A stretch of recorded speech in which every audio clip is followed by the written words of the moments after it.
G'day guys, just sitting out here in the sun in midday. May as well show you, huh?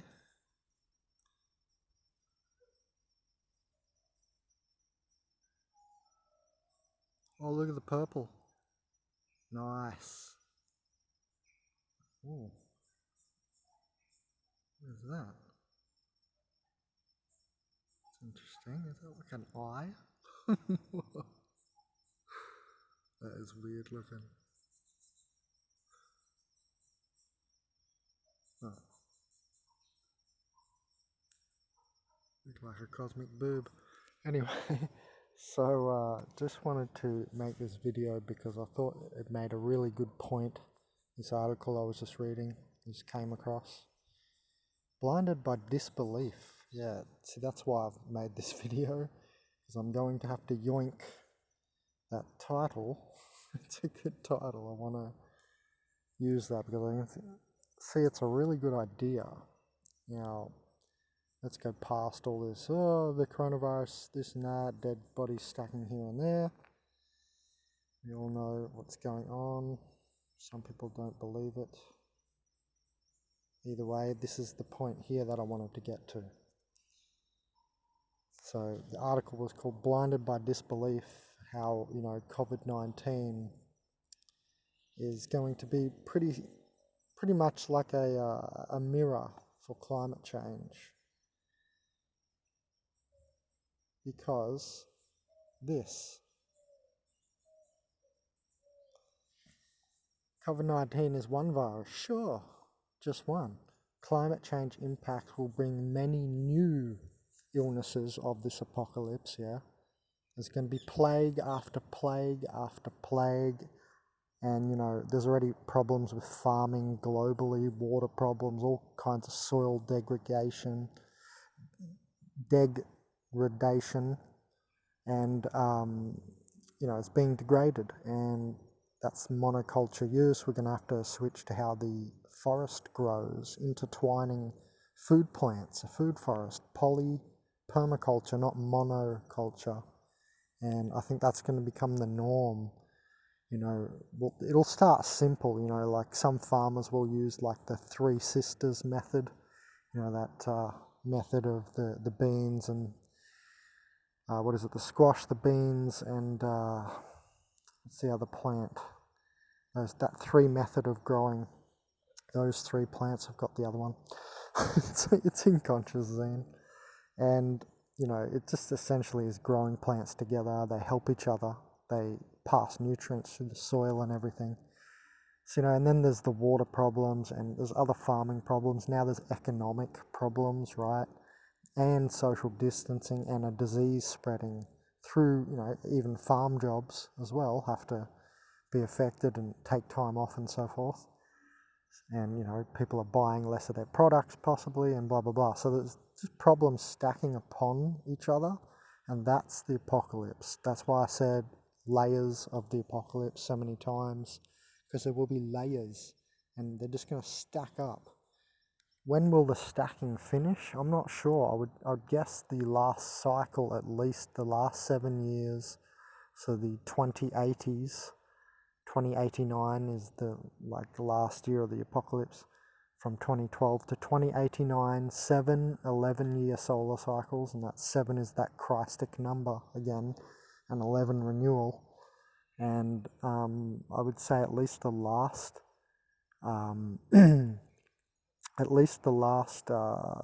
cycle there would have to be some sort of like a healing, like bringing back down into new creation sort of cycle, you know what I mean?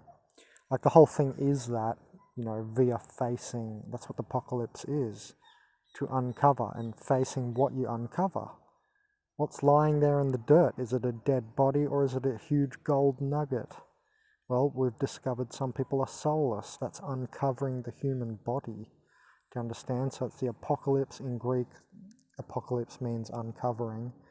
And so each layer is being presented to us in a way to face ourselves and face the problems in the world, and to move into more, not less, to move into more consciousness, more abundance, freedom, and so on. And that's why First, we're facing privacy issues so that we get to the proper way to function freedomly, you see? And that's why we're in a poverty scarcity system, so that we figure out that there's a much better way in an abundant universe, you know, and so we're facing each thing to be transmuted as we go, obviously. But yeah, a very important line here, and this is another layer of the apocalypse, obviously the plagues. I could have made that the video title, I guess, but, you know, so obviously this is partly embedded in what we're reading here, that there's going to be other diseases and plagues and so on, right?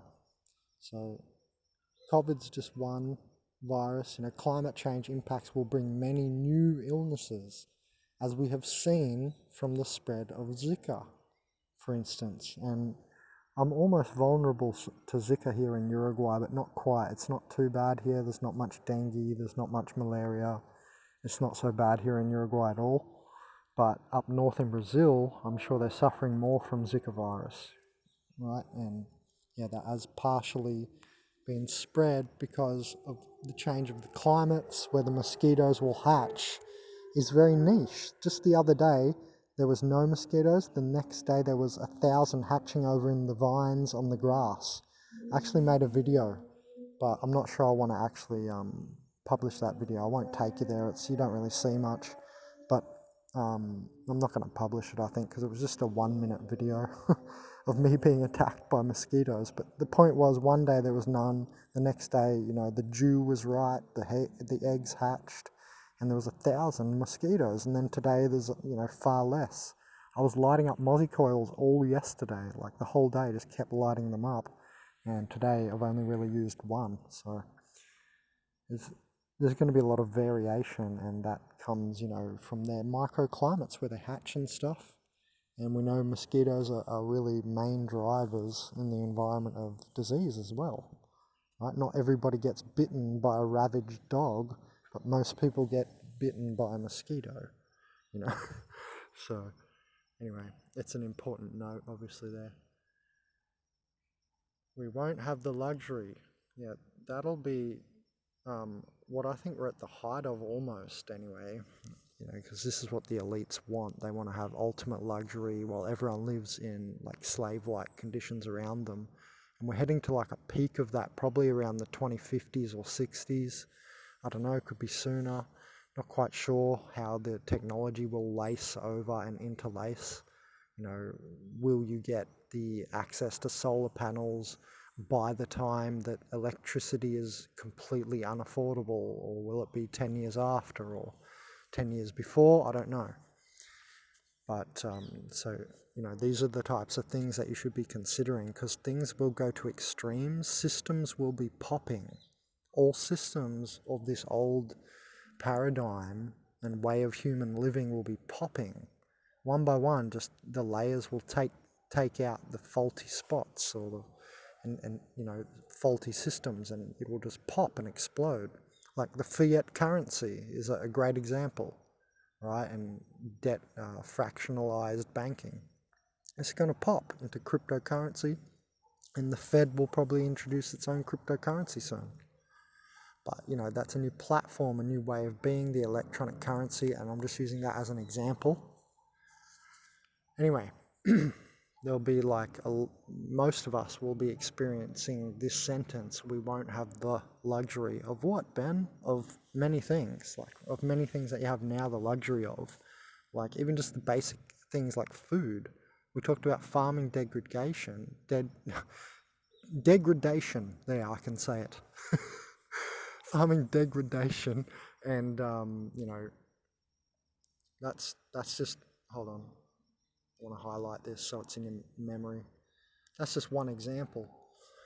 And obviously water, you've heard that water wars is really, you know, popping up. And since I've been in Uruguay, the price of the 6-litre water bottle has doubled. It was 60 peso, and that was $3 Australian. And that was a couple of years ago. It's like 3 years ago. And now it is 120 peso for this 6-litre bottle of water here in Uruguay. So that's double the peso price exactly in 3 years. I've never seen that when I was a kid, when I was a child, or anything like that. That much crazy hyperinflation in such a 3-year period. I remember when, the 1 cent and the 2 cent got ruled out in Australia, and that's hyperinflation. It's just the invisible part that no one really makes a huge point on, because it's not the CPI figures, the Consumer Price Index, which is just the worst way I could imagine. It's like measuring the tip of the iceberg, the CPI, like economic figures. It's not the real economy at all. Anyway, so this will be a big part, I think, of the future. There'll be a lot of you won't have the luxury of so-and-so. A lot of people, and it's just going to move its way up the hierarchy of wealth, pay. It's going to move up the paychecks, right? It's all being sucked upward. So I don't know, these are some things to look out for, and really I just wanted to make the point on the climate change and the COVID like they did in this article, because I think it's a really good point. It really is going to be a mirror, because you know how this sort of happens suddenly, this whole coronavirus. Well, there's a lot of people who deny that there's anything changing in the climate. And, they think it's all just a big conspiracy so the elites can, tax us more, which they will definitely try to do. I don't disagree with you on that, but that doesn't take away the natural movement of the change of the climate. It just means there's nefarious bastards who are going to cash in on it. But yeah, one doesn't equal the other. Whoa, check this out though. A purple mushroom. You see this? This is purple.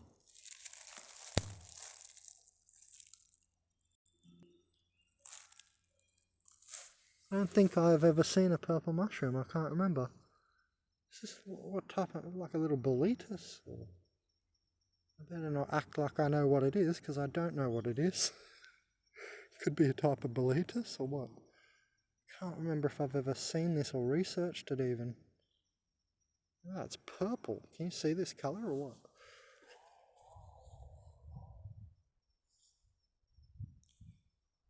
Yeah.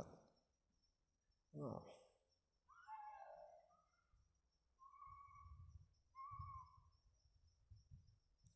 Damn, that's weird, huh? Oh, it's a purple one. Very interesting. And that's why you subscribe to my channel, because you get novelties. Benjamin Cowbird.